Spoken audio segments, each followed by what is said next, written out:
we went inside the creeks of Peel region, and that video might be seen by everyone. After that, we got calls from across the Canada, from British Columbia, from Alberta, and what we observed in those creeks, young girls, 23 years of age, they were into sex trade by choice, and exploitation of international students. Whom we are saying this? Who is responsible for these exploitation?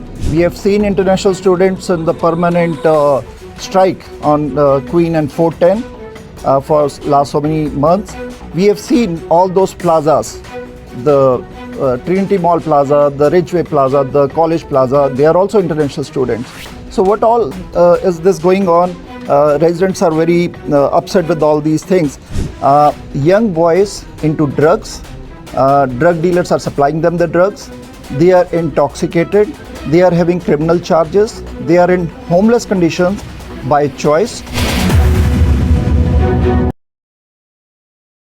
And exploitation of international students. Whom we are saying this? Who is responsible for these exploitation? Is this any level of government? Because you mentioned the provincial government, the federal government, and no one is here from them. Is the businesses responsible, paying cash jobs to them? We have seen international students in the permanent strike on Queen and 410 for last so many months. We have seen all those plazas, the Trinity Mall Plaza, the Ridgeway Plaza, the College Plaza, they are also international students. So what all is this going on? Residents are very upset with all these things. Can you share some data also? And is this the problem only in Peel region or other regions or across Canada? Because these videos, and there is not only one movie, this is the one movie we, hats off to them, the producer, they made it, but there are thousands of social media posts for last 5 years, 6 years, and we have seen those conditions. And you are talking about just one movie, there are thousands of posts. If these can be declared, because this is a Canada-wide problem, if that can be addressed too. Thank you. So thank you, Nitin, for the question. It's certainly a Canada-wide challenge. Human trafficking is not limited to Peel region. It is an issue from coast to coast. Where we may be more vulnerable is that we have one of the busiest international airports in Pearson that is used as a corridor. We have highways, we're the nexus of many highways and intermodal hubs, and so there is an additional weight of the burden of this challenge here in Peel region. In terms of the data that I was sharing earlier, 110 investigations in 2024. 2023, 127 police investigations into human trafficking incidents, 168 individuals charged with human trafficking since 2020, 666 charges.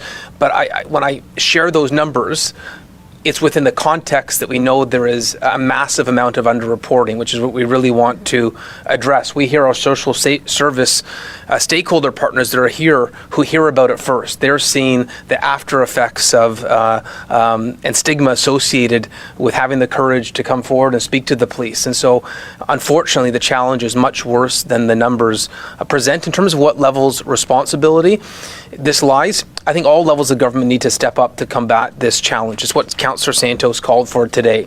The approval of international student visas is at the federal level. The accreditation of the academic institutions is at the provincial level. So they both have a responsibility to come forward to say that if we're going to be this country that welcomes international students, we also comes with the responsibility to make sure they're not exploited and taken advantage of. And so there's so many beautiful stories of international students having tremendous success creating giant companies, or even our own MPP in Brampton West, Amarjot Sandhu, is now sitting in the provincial legislature, and he came as an international student who worked hard and rolled up his sleeves. You know, that is the Canadian dream. You can come from anywhere in the world and succeed here if you're willing to work hard.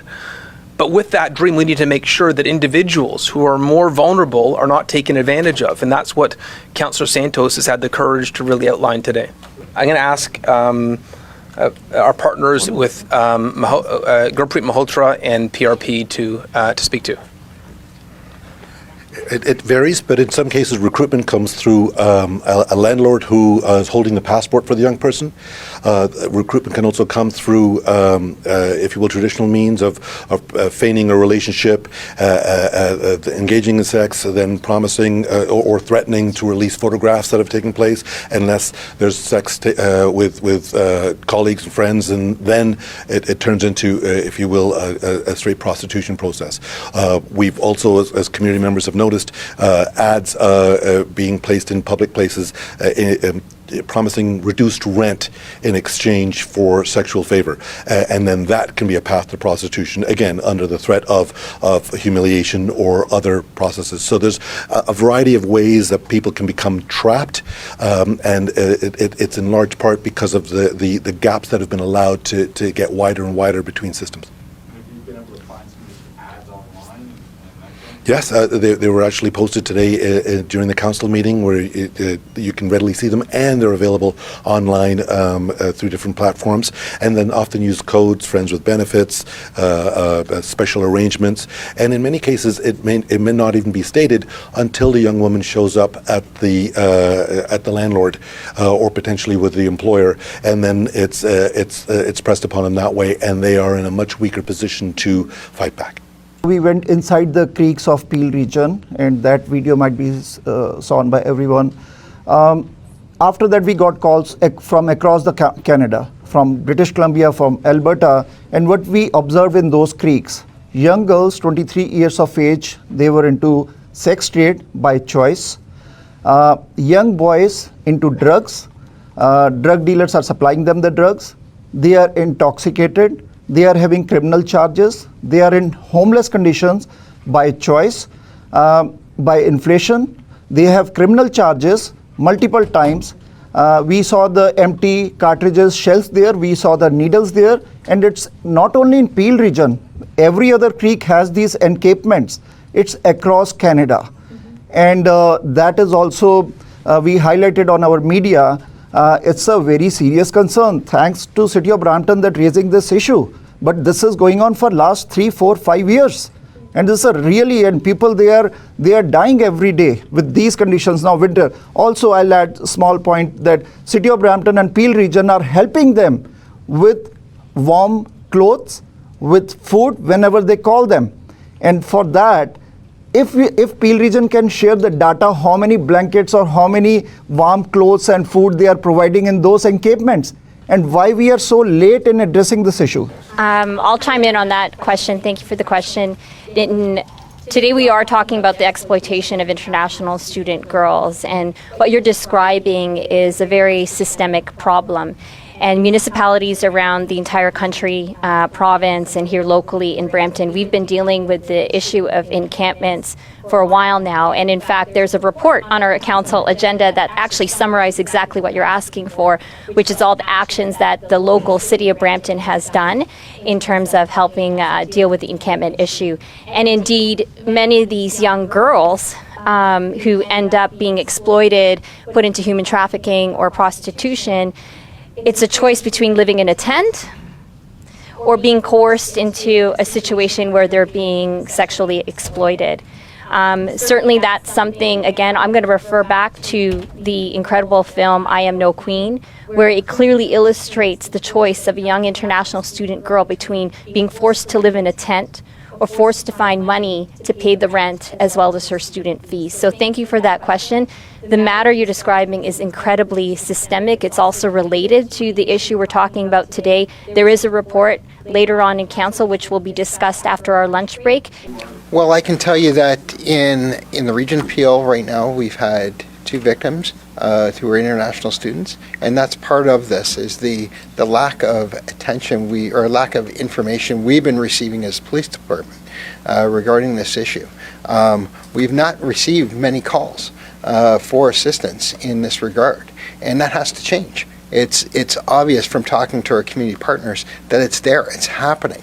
So I would implore people to contact Peel Regional Police, and just because you're contacting us doesn't mean we're going to go out and arrest everyone, throw away the key. We take this very slow. We communicate with the victim, find out what their choices Give them choices. They have choices. Find out what they want. We sometimes redirect them to social services because sometimes they don't want to put their case before the courts. So it happens a lot. There is a lawyer that is hired by the provincial government under the Ontario Human Trafficking Act, and it's a free lawyer for victims of human trafficking. And we always redirect victims of human trafficking to that lawyer to give them their rights, right? To understand what they have to do and what they don't have to do. But please, if you know anyone who is a victim of human trafficking or is being exploited, please contact Peel Regional Police or Crime Stoppers or the emergency helpline, human trafficking helpline. They did not come forward, actually. We received a Crime Stopper tip, and our officers got engaged in that tip and identified the culprit, made an arrest. It's currently before the court, so I can't get into too much, but 2 of the individuals were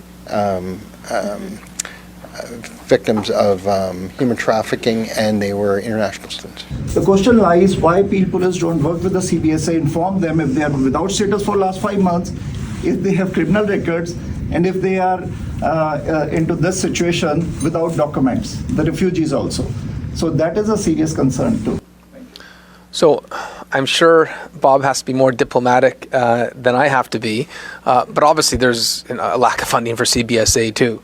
And if I could be blunt, Bob calls CBSA to come to the Tobico Creek. They're not available. Very rarely can we even get a CBSA officer to deal with an active, auto theft issue. But Bob, if you want to do your best to diplomatically answer that.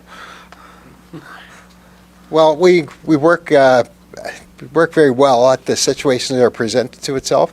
I won't say that there's one solution to every problem, 100%. It all depends on the individual that you're dealing with. We do, when we attend those encampments for a purpose, and we do conduct checks, and I can't say anything more than that. If there's somebody with a warrant, we do arrest them. And we bring them before the courts, or if there's a warrant for deportation, we bring them forward. But just to say, many of the individuals are also the victims of this criminal activity too, and remember that someone who is living in a tent trying to flee prostitution is a victim of a system that is broken in Canada. My question is for Mayor Patrick Brown and Councillor Santos. You've even linked the issue we're discussing today to illegal housing. CBC has learned through Freedom of Information requests that Councillor Tour actually has been renting his property illegally. We have evidence of the property being registered under his name. How do you react to that? And were you aware? How do you react? And also, what message do you think it sends to your constituents? So we don't have any information on that. I think that question should be referred to Councillor Tour. I certainly wouldn't make an observation on an issue until I have the facts before me. And so I will request more information on that. But penalty notices that he's received. He has been notified through email from cities by law enforcement officers, and he hasn't even paid his penalty notice that he got with a deadline. So how do you react to that? Like, how do you instill public interest when that's one of the top issues you and Councillor Santos are trying to curb, which is illegal lodging in the city, but the city's own councillors doing it? So we certainly haven't heard anything about this, and so, like I said, we'll certainly request more information on that. Hi, I'm Mark Maderos, Regional Council Wards 3 and 4, and today we unanimously passed a motion led by Councillor Santos and Mayor Brown, and I want to recognize the important motion which calls upon our federal and provincial partners to work with us to address the issue of human trafficking. I have Sheridan College, which is in the area I represent, and certainly we know that there has been long talked about human trafficking. I know cases haven't come forward as police has suggested, so today was a first step by Brampton Council to reach out to our partners to work with us to be able to provide some form of pilot project or a solution to address the issue of human trafficking. Been relentless, focused on the challenge of human trafficking, and today the city of Brampton is saying very clearly we want to zone in on this cancer within our society and our country to combat human trafficking. It happens in plain sight. And obviously here in Peel Region, we are more vulnerable. With the international airport, with major highways, the intermodal hub, we are at a nexus point for this cancer within our society. sharing the numbers that I have from Peel Police, since 2020, 168 individuals charged with 160 people charged with human trafficking, and that includes 666 charges. In 2024, they ran 110 investigations so far up to October 1st. In 2023, there was 127 investigations.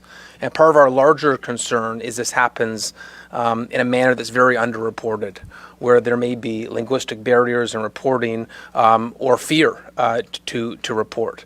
The Peel Police can share in the Q&A after about some of the work they're doing, educating airlines, local hotels about what to look out for. But we know it's happening, and we know this is a threat where Brampton and Peel region is more vulnerable, particularly international students. And we have the highest number of international students in the country in Brampton, and we're looking at using every tool possible to combat this. Earlier this year, the City Council launched our RRL program, which allows us to investigate and inspect rental units. There's already been one instance where we found 18 women in a single unit that has now been referred to the Peel Police, but this additional municipal tool will certainly help at combating potential human trafficking incidents. What Councillor Santos proposed today is wraparound services involving all levels of government. She's proposing a pilot project in Peel where we can really get serious against human trafficking, knowing that the reach and jurisdiction of a municipality only goes so far. Despite the fact this involves all levels of government, we are looking at every tool possible locally to really push this forward. We've already worked with local post-secondary institutions to set up an international students charter, and we hope this charter will be adopted elsewhere. But today's motion by Councillor Santos, supported very vocally by Councillor Brar, who has now joined us, is really a call for systemic change. Brampton will continue to do everything within our power to protect international students, but we cannot solve this issue alone. It's time for our federal and provincial partners to work with us to act to combat human trafficking in Peel region. Together we can stop exploitation. Today's resolution calls on the federal government to support the development of a culturally sensitive pilot program, a hub, designed to provide comprehensive wraparound support for international students.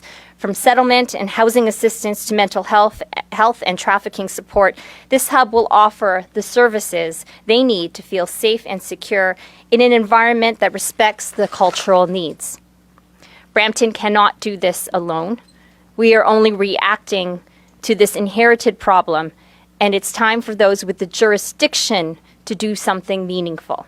We're asking the federal and provincial governments to review their policies and the consequences that they have on vulnerable international students.